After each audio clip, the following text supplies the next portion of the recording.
Sandra Valencia, G24. Una mirada analítica a la actualidad informativa. Y haciendo seguimiento a la realidad nacional. Y si lo tiene que denunciar, que lo denuncie. Informativo G24. No competimos con la inmediatez. Nuestra apuesta es el análisis porque queremos que usted sea su propio. 12 del día, hora Colombia. Gracias por estar con nosotros como cada día en el Informativo G24. Es un gusto saludarlos. Hoy estamos con un tema que definitivamente, aunque ha ocupado los principales titulares de prensa en el mundo, sigue sin resolver. 20 años después de una sentencia de la Corte de Justicia, la Corte Suprema de Justicia en Colombia, los internos de las cárceles siguen viviendo una situación apremiante de violación sistemática de derechos humanos. Sabemos que en las cárceles no hay angelitos, pero no todo el mundo está viviendo una redención justa y a veces se olvidara, o pareciera que se olvidara, de su condición humana. ¿Cómo está la situación carcelaria y penitenciaria en Colombia? Informativo G24, no competimos con la inmediatez, nuestra apuesta es el análisis porque queremos que usted sea su propio analista. A esta hora en el Congreso de la República, precisamente todas las voces, actores que hacen parte de esta situación que podría ser resuelta o que tendría que estar resuelta desde hace más de 20 años, están reunidos. Y precisamente tenemos una de esas voces que está con nosotros hoy en el Informativo G24. Él es Jorge Carmona, defensor de derechos humanos de los internos de las cárceles, a quien agradecemos estos minutos para el Informativo G24 y vamos a depurar lo bueno, lo malo y lo feo de las cárceles. Señor Mauricio Moritz, buenas tardes. Muy buenas tardes, Sandra, muy buenas tardes a nuestro invitado, muy buenas tardes a todos los escuchas del Informativo G24. Este es un tema muy importante porque nos compete a todos. Es precisamente la dinámica y la salud de la sociedad la que se está poniendo en juego hoy. Muy bien, quiero agradecer también a las personas que nos siguen en nuestra transmedia, en YouTube, Informativo G24, cada vez son más visitas. En menos de 4 meses alcanzamos 12.000 suscriptores. Muchísimas gracias por la confianza. Somos un medio independiente que busca analizar la realidad a fondo. Jorge Carmona, defensor de derechos humanos desde hace más de 20 años de la situación de los internos en las cárceles. ¿Por qué no lo convocaron hoy a ese debate que se está dando en el Congreso? Nos hicieron un favor a nosotros, porque usted es tal vez uno de los hombres que más sabe en este país de la situación carcelaria, pero hay indignación entre los sectores porque a usted no lo convocaron. Bienvenido. Muchas gracias, Sandra, muchas gracias, Mauricio, por la invitación y un saludo para todos los oyentes. A ver, la respuesta a eso, pues yo digo que hay un interés y el interés es ocultar, tapar, negar, deslegitimar lo que viene ocurriendo desde 1998 hasta el día de hoy. Hoy se está hablando de avances en el Congreso de la República, avances sobre la sentencia T-153 del 98. Y no lo convocan a uno porque uno sabe que no es una voz distinta, una voz donde aquí no tenemos tapujos, para decir la verdad. Y la verdad es que avances significativos no han habido, ni de ningún tema, en el tema penitenciario y carcelario en todo lo largo y ancho del territorio colombiano. Pues hoy precisamente, qué bueno que no lo hayan convocado, porque aquí tiene su espacio, aquí lo van a escuchar muchas más personas que tal vez 300, 400 que estén en el Congreso. Muchas gracias. Aquí tiene el micrófono abierto y comencemos entonces por depurar esa sentencia que se está analizando hoy en la Corte sobre cosas inconstitucionales que siguen pasando en las cárceles, que ustedes han visto en las noticias, en los medios de comunicación, donde sigue llegando la comida descompuesta, donde hay pabellones dentro de las cárceles que superan hasta 5 veces la capacidad de las instalaciones. ¿Qué sigue pasando inconstitucionalmente desde 1998 cuando esa Corte Suprema de Justicia da esta sentencia que supuestamente instaba a que se solucionaran de inmediato estas situaciones y al parecer pues siguen llegando internos? Nos gustan los operativos exitosos, pero resulta que están mezclando ahí a todo el mundo y hay gente que lleva más de 2 años esperando un proceso. Totalmente, a ver, para todos los oyentes y para la mesa de trabajo, es importante hacer una claridad de qué es el sistema penitenciario, arranquemos por ahí. Hace 20 años, unos internos de la Cárcel Nacional de Bellavista toman la decisión de instaurar una acción de tutela por un tema de hacinamiento. Estaba hablando de 1998. Una tutela que pasó por todos los filtros y nunca fue acatada. Y terminó en la Corte Constitucional y ese es el hito hoy en Colombia de esa sentencia, que es la sentencia T-153 de 1998, cuando en esa época se declara el estado de cosas inconstitucionales al interior de los centros penitenciarios y carcelarios. 20 años han pasado y hoy estamos peor que 20 años atrás. Avances ninguno. Hoy estamos peor, tenemos unas cárceles totalmente, y si hablamos por el tema del departamento de Antioquia, Yo digo que Antioquia es la vergüenza en el tema penitenciario y carcelario. Estoy hablando del tema de hacinamiento y todo lo que conlleva el tema del hacinamiento. Depuremos eso, porque hay pabellones y pues hay centros penitenciarios que definitivamente ya están que colapsan. De hecho ha habido evacuaciones porque hay zonas de las cárceles que están a punto de caerse encima de los internos, pero a eso se suma que hay muchas personas. Si hay un pabellón para 50 personas le meten 500. Hablemos de esa capacidad que ya no da abasto, que está a punto de colapsar. Okay. El tema en Antioquia, aquí la ciudad de Medellín en especial Medellín, tiene 3 cárceles nacionales que son Bellavista, Pedregal y Itagüí. Bellavista fue construida en 1975 para tener allí 2.224 seres humanos. Yo siempre hablo de seres humanos, personas que equivocadas o no han perdido la condición de seres humanos y así deberían de ser tratados. Por supuesto. 2.224, pero Bellavista ha tenido topes, ha tenido momentos de 9.000 internos. 9.000 personas en un espacio para una capacidad de 2.224, ustedes se podrán imaginar cómo viven. Pero entonces en este momento hoy Bellavista ha tenido topes de 9.000, hoy Bellavista tiene un promedio de 3.800 internos, pero tiene 2 pabellones desocupados por orden del DAGRET, porque esa cárcel se va a caer. Yo todos los días me acuesto y me levanto pensando en que eso no ocurra, pidiéndole a Dios que ustedes, los medios de comunicación, no tengan que registrar una tragedia en Bellavista, porque eso está totalmente colapsado, eso está totalmente deteriorado, eso es una locura. Eso en cualquier momento, un día de visitas pueden haber allá un promedio de 7, 8 mil personas. El peso de 7, 8 mil personas en un edificio como esos podría tranquilamente ocasionar una tragedia. La pregunta es quién va a responder. Estamos hablando de 1998, la sentencia T-153, y no hay soluciones, pero hoy están hablando en el Congreso de avances. La cárcel de Itagüí, un complejo penitenciario que fue construido para 328 personas, hoy tiene 1.138. Tiene pabellones como el pabellón cuarto, que son pabellones para 52 personas y ahí en este momento hay más de 400. Entonces la gente dice, ¿cómo hace para vivir 400 personas en un espacio para 50? La pregunta es, la gente que no conoce los centros penitenciarios, lo más cercano, cierren los ojos, imagínense en el metro de Medellín, 6:30 de la tarde, o el Transmilenio en Bogotá, 6:30 de la tarde. Así están las cárceles de aquí de Medellín. El complejo penitenciario del Pedregal fue construido en el año 2010 para tener allí 1.150 seres humanos. Hoy tiene un promedio de 4.700 personas. Fue construido para 1.150, tiene 4.700 en los 2 complejos, hombres y mujeres, con una particularidad, que allá están las zonas de R1 y R2. R1 y R2 son zonas improvisadas, que hoy la crisis carcelaria la volvieron parte del complejo penitenciario. Son espacios para no más, capacidad superior no más a 200 personas. R1 y R2 ha tenido más de 1.200 personas en un espacio para 200. Bueno, entonces, ¿qué ocurre? Que convirtieron esto en bodegas humanas. Bodegas humanas, usted lo dijo descarnadamente, pero muy realmente la semana pasada cuando lo entrevistamos. Y no hemos tocado el tema aún de las personas que están sindicadas, es decir, hagamos esa diferencia entre un sindicado y un pospenado o condenado, es decir, cuando a una persona la capturan tiene que entrar todo un proceso mientras lo sindican y luego le comprueban la investigación y ya entonces viene la condena. Hay personas que pasan hasta 1 año y medio, 2 años esperando una condena y les toca vivir toda esta situación infrahumana que usted está mencionando acá. Usted mencionó la semana pasada, dio puntadas de una posible sugerencia para el gobierno nacional y que tiene que ver con las cárceles para sindicados. Hablemos de eso porque es importante, están mezclando a todo el mundo. Aquí se viene presentando una cosa bien particular. Aquí han habido en los últimos mesecitos, han habido 2 propuestas de parte del gobernador de Antioquia. Una de las propuestas fue cobrar un arriendo en los diferentes centros penitenciarios y carcelarios. ¿A quién? ¿A los internos? A los internos. ¿Y por cobrarles qué? un arriendo por estar ahí hacinados, por estar en medio de hacinamiento y tortura. Esa fue una propuesta a la cual yo rechacé contundentemente. Y la otra propuesta es del día de ayer, que está proponiendo privatizar los centros carcelarios, porque el fondo de eso no es otra cosa distinta. Pero entonces ahí entra el alcalde de Medellín. Yo sigo diciendo que este señor, el gobernador de Antioquia, en el año 2002, fue alcalde de Medellín y no propuso nada con la construcción de una cárcel municipal. Pero el alcalde actual es un ingeniero que de derechos humanos no sabe absolutamente nada. En campaña, cuando estaba en campaña política, prometió que iba a trabajar por el tema de los derechos humanos de la población para la libertad. Le falta 1 año para terminar su mandato. ¿Qué ha hecho? Ha hecho algo que es parte de la función de un alcalde, que es velar porque la ciudadanía esté segura.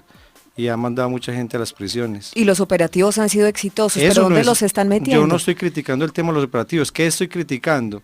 Que volvieron las cárceles en bodegas humanas, pero hay una responsabilidad total, que lo han querido, lo han evadido lo que usted quiera. Me estoy hablando del artículo 17 de la ley 65 de 1993. ¿Qué dice el artículo 17 de la ley 65? Que es responsabilidad del alcalde, no dice que el alcalde de Medellín, sino de la administración. Es responsabilidad de la administración, en este caso de Medellín, tener una cárcel municipal para hoy más de 5.800 personas que están en calidad de sindicados. O sea, estamos hablando de personas que capturan en los operativos, no tienen dónde meterlas y dónde van a parar. Los están mezclando, hoy las estaciones tienen 1.480, hoy, al día de hoy, en medio de esta entrevista, hoy en las 21 estaciones de policía del área metropolitana de la ciudad de Medellín, hay 1.484 personas, seres humanos, porque no han perdido esa condición, que están en medio de hacinamiento y tortura. Muchos de ellos ya cumplieron un año en un sitio que es de Sin paso, ver el sol. sin ver el sol, y con todos los derechos vulnerados, pero un año donde no deberían de estar más de 72 horas. Pero entonces la pregunta es, yo le quisiera preguntar, ojalá el alcalde esté escuchando o el gobernador esté escuchando esta entrevista, ¿dónde está la cárcel municipal para sindicados? ¿Hasta cuándo se van a dignar en pensar en la dignidad humana? Eso fue parte de las propuestas de una campaña política cuando quiso ser alcalde y llegó a la alcaldía, pero no ha cumplido. Estamos hablando de que estas personas merecen el respeto, merecen la dignidad, merecen ser tratados.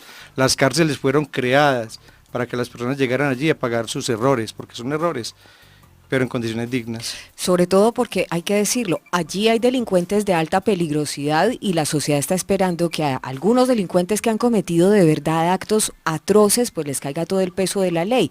Pero también allí hay personas que son inocentes y también allí hay personas que han cometido delitos menores o que están esperando un proceso. Y la condición humana no se pierde, por más grave que haya sido ese fallo. Entonces sí es importante. Propuesta, cárcel para sindicados. Mauricio Moritz, usted iba a dar un aporte. Hablando precisamente sobre la privatización de las cárceles, es un tema que para mí me parece muy crítico realmente entregar esto a manos privadas, porque vamos a aprender del pasado y de otros países que ya lo han aplicado, como Estados Unidos. Estados Unidos es un país que tiene un porcentaje alto de cárceles privadas, otro porcentaje sigue siendo en mano del Estado, y estamos viendo que del año 1999 a 2014 hubo un aumento de entrada de presos en las cárceles privadas de un 945% contra un 35% de las cárceles estatales. ¿Qué se ha develado precisamente de esta situación? Un negocio redondo. Primero, la construcción de la infraestructura como tal es un negocio privado. Claro. Luego, la adquisición de equipos de seguridad para esas mismas cárceles es otro negocio que pues precisamente la familia de los Bush tiene mucho que ver en ello. Y otro que se genera de ahí es la producción dentro de las cárceles, como una forma de resocialización. Se le pone a los internos a fabricar cosas, ¿cierto? Fabricar ciertas partes para equipos, etc. O sea, trabajo dentro de la cárcel. Dentro de la cárcel, lo que uno lo podría ver como algo positivo. ¿Qué pasa realmente? Estas personas están fabricando a muy bajo costo. Vamos a hacer una comparativa. Es como si nos trajéramos una fábrica de China donde les pagan $1 por semana a los empleados, y la están trayendo aquí a suelo americano dentro de las cárceles, porque están produciendo realmente a ese mismo costo, pero los presos no están teniendo un beneficio, y es más, se ha notado que precisamente en esas cárceles aumenta la entrada de presos, o sea que en realidad es un negocio redondo para las cárceles como tales, sin tener un beneficio real para los presos. Este contexto que está dando Mauricio me parece muy interesante, Jorge, que lo analicemos, porque hay muchas personas que dicen el IMPEC fracasó. Creemos un sistema carcelario en Colombia donde las cárceles se manejen de manera privada.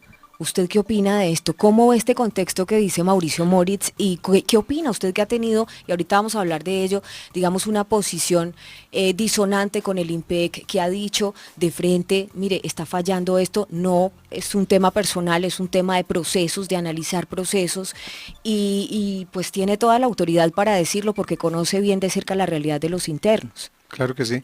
Con lo que acaba de decir Mauricio, pues créeme, Mauricio, que me quitaste unas partes de las palabras de mi boca, porque es cierto. El sistema penitenciario y carcelario en este país lo volvieron un completo negocio, un negocio totalmente que es lucrativo, pero es lucrativo no para los internos y no para los familiares, tampoco para los defensores de derechos humanos. Es un negocio lucrativo donde se están lucrando una cantidad de personas a través de un medio que yo lo puedo llamar y es conocido como corrupción. La corrupción está imperando en todos los centros penitenciarios y en todo el sistema penitenciario en este país, pero no podemos olvidar de que este sistema ha sido uno de los más abanderados. ¿Abanderados en qué sentido? Te voy a explicar más o menos de qué se trata esto. Un interno le cuesta al Estado 17.500.000 pesos al año, uno solo. Hablemos solamente de Antioquia, del departamento de Antioquia. Antioquia tiene más de 16.000 personas privadas de la libertad, más de 16.000 personas de la libertad. Si ustedes hacen la cuenta, tiene que ser una calculadora bien especial para que hagan la cuenta. 17.500.000 pesos por 16.000 personas. ¿Para qué son los 17.500.000 pesos? Para tres cosas que ninguna de las tres cosas que le voy a mencionar aplican. Una, salud. ¿No tienen? No hay salud. No hay una pastilla para un dolor de cabeza en las cárceles de Bellavista, Pedregal y Itagüí. Para la alimentación, contratos de 45.000 millones de pesos, Ya donde la sabemos qué plata, pasó. yo obviamente no la tengo yo.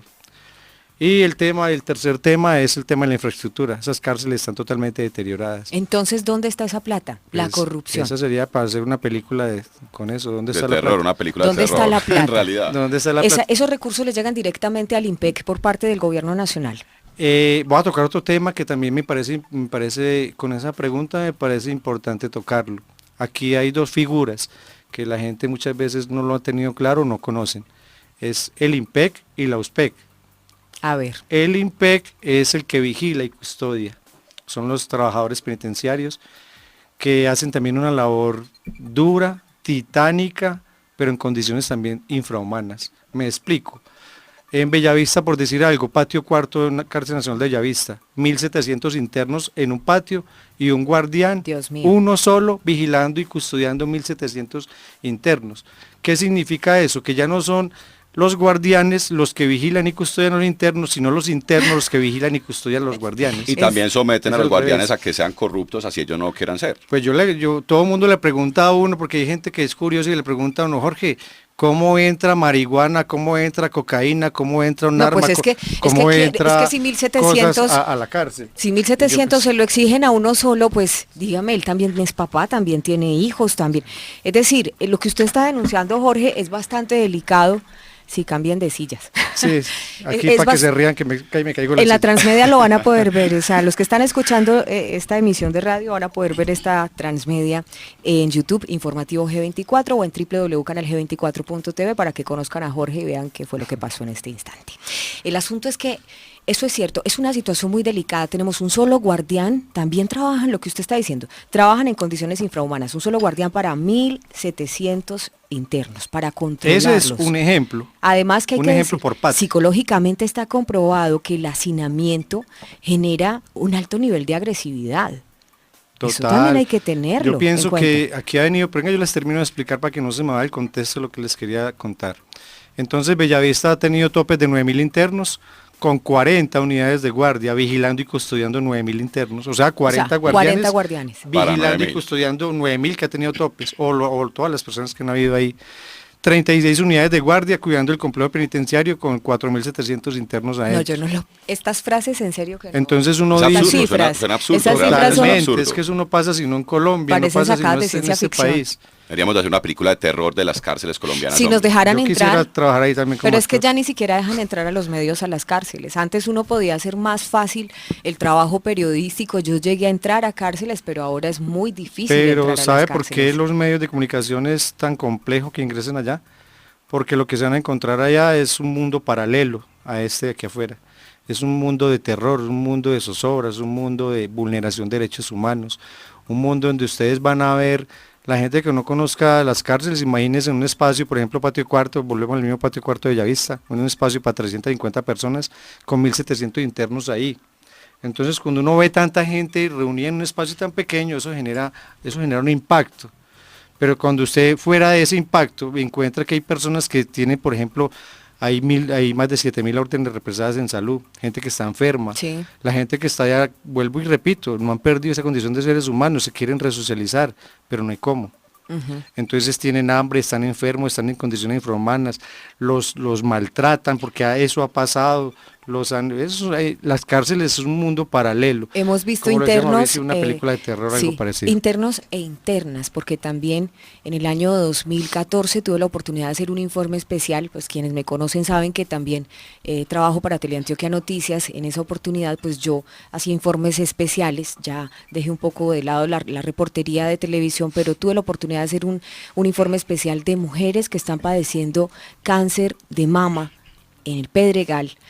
Y las imágenes se las voy a describir, o sea, ya eran casi que las llagas abiertas y no tenían atención médica. Es una de las situaciones más dramáticas que hemos podido ver. Todo esto que nos está contando Jorge, escuchado desde afuera, le puede sonar a uno como, yo no creo tanto. Pues les digo, sí, hemos visto imágenes y tal vez ahora es más difícil entrar con una cámara de video a las cárceles, pero sí nos han llegado imágenes y lo que usted está diciendo, Jorge, créame que yo sí alcanzo a imaginármelo porque he tenido ya imágenes en la cabeza que me han llegado. Pero entonces, venga, les termino de contar lo del IMPEC y la USPEC, porque no se quede eso ahí para que los oyentes también entiendan. Entonces, el IMPEC es quien vigila y custodia. La USPEC es un hijo del IMPEC. ¿Qué significa esto? Es una figura que se inventaron hace unos años atrás y es quien administra los recursos. Y ese fue el gran error que cometió el IMPEC, haber creado la Unidad de Servicios Penitenciarios USPEC. Ahí es donde se generó el foco de corrupción tan grande que hay en todos los diferentes centros penitenciarios en Colombia, porque de ahí es donde se administra el dinero, la plata, los recursos. Claro, pero entonces la gente señala directamente al IMPEC que es el papá. Sí, total. O sea, paga los platos rotos. Pagan los platos rotos. A ver, en el IMPEC hay gente muy buena, hay gente muy valiosa, pero también hay gente que no merece portar ese uniforme. Hay una gente que deberían de estar hace muchísimo rato en una cárcel, por ejemplo. Pero ahí están trabajando, bajo el tema de la corrupción. Todo el mundo los conoce, todo el mundo sabe quiénes son. ¿Y qué hacen? Descríbanos ese tipo de corrupción que ejercen. Pues en el IMPEC hay gente que gana mucho dinero y el dinero que ganan no lo ganan directamente del sueldo. Con eso le respondo. Pues yo aquí he investigado un poco precisamente las denuncias sobre corrupción ante el IMPEC o en contra del IMPEC. Y por ejemplo, Caracol Radio el pasado 28 de septiembre, esto es fresquito, reportó cómo fueron capturados 160 funcionarios del IMPEC por corrupción. Ahora el 18 de mayo RCN Radio también denuncia, y esto es muy importante, ojo, porque esta sí no me la sabía yo, denuncian un supuesto impuesto al sistema carcelario por parte del Banco Popular, donde cobrarían más o menos 2.000 pesos más IVA por transacciones. Significa que si, por ejemplo, yo estuviera en la cárcel y mi esposa me quisiera enviar dinero a mí, el interno tendría que pagar 2.000 pesos, o yo tendría que pagar 2.000 pesos más IVA porque me den ese dinero, que es una transacción electrónica. Eso es uno también de las cosas. Correcto.